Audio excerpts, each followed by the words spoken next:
long time. Try not to move this. But if you're gonna be a guest, can you come get in the camera and prove that you're here? Oh. Hi. These are my guests. I have 3 18-year-old pluses. According to the CDC, someone dies to heart-related complications every 33 seconds. The American Heart Association is a non-for-profit organization we need to support to better educate the population on the seriousness of heart disease, prevent cardiovascular-related deaths, and improve the quality of life and those who suffer from cardiovascular disease. As a public health student here at Texas A&M, the scientific literature continuously reminds me just how important and how serious cardiovascular-related diseases are in today's society. Today, we will learn the basic anatomy of the most prominent cardiovascular diseases, ways to mitigate the leading causes of death, and the outcomes associated with successful prevention. But what exactly is cardiovascular disease? Well, to dodge the leading cause of death, we must achieve a better understanding of what happens within the body and the heart of those who are affected. According to the National Institute of Health, there are 4 main categories of heart disease: coronary artery disease, cardiovascular disease as a general disease, peripheral vascular disease, and aortic atherosclerosis.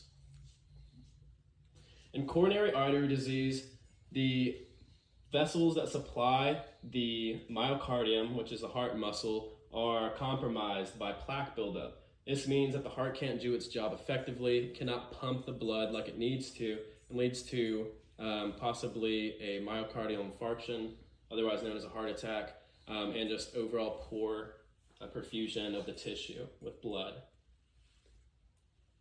In peripheral artery disease, we can see that the vessels of the limbs and some of the other organs are compromised again by plaque buildup or potentially injury, and can lead to things such as improper wound healing, gangrene, and once again, inadequate blood flow throughout the body.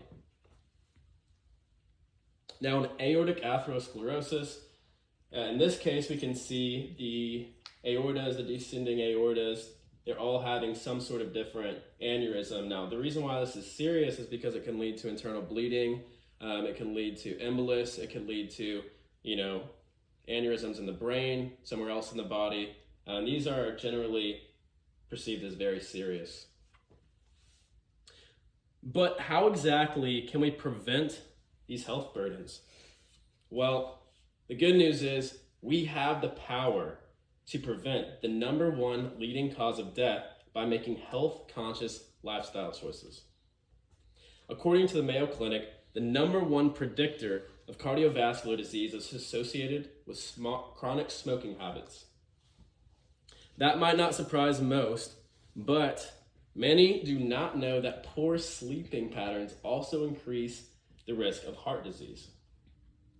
Further, high levels of stress are markedly prevalent in cases of cardiovascular mortality. Additionally, many do not know that chronic and repeat infections such as gingivitis, otherwise known as inflammation of your gum tissue, and strep throat can cause serious damage to the heart and the circulatory system as a whole if untreated properly.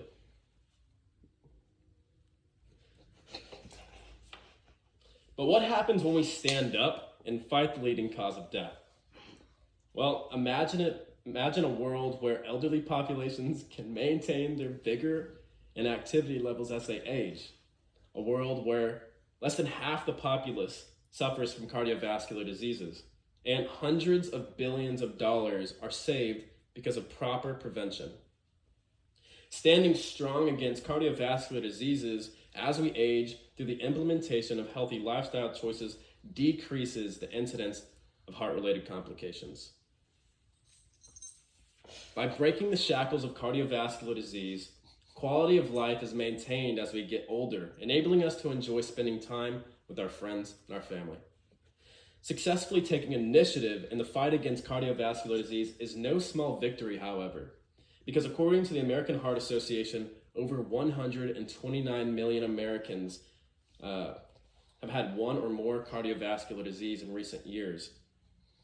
We can improve the lives of millions if we reduce the percentage of those who suffer from cardiovascular diseases. Further, adequate prevention bolsters the economy. According to the CDC Foundation, 1 out of every 6 US healthcare dollars is spent on the prevention and treatment of cardiovascular diseases. That equates to some 300 billion US healthcare dollars annually. That is no small amount of money.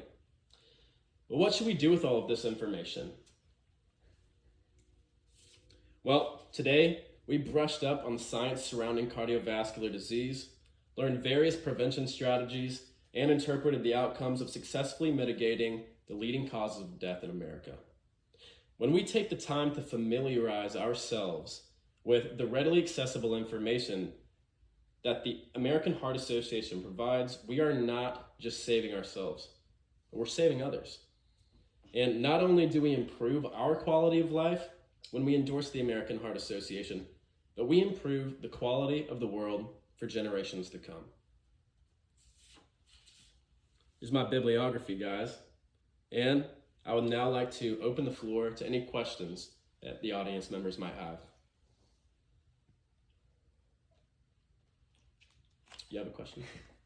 Sure, go for it. How would you support the American Heart Association? Okay, so you're asking how would one endorse the American Heart Association? How would I provide or give my support to them?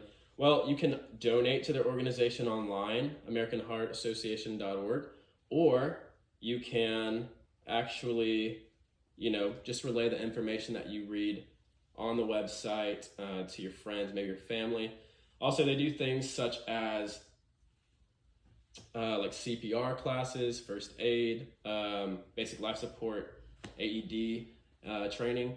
So you can sign up for classes and on American Heart Association, and you can actually become a teacher for one as well. So those are a few ways that you can endorse the message that the American Heart Association is offering to us. Any other questions at this time? Thank you, guys.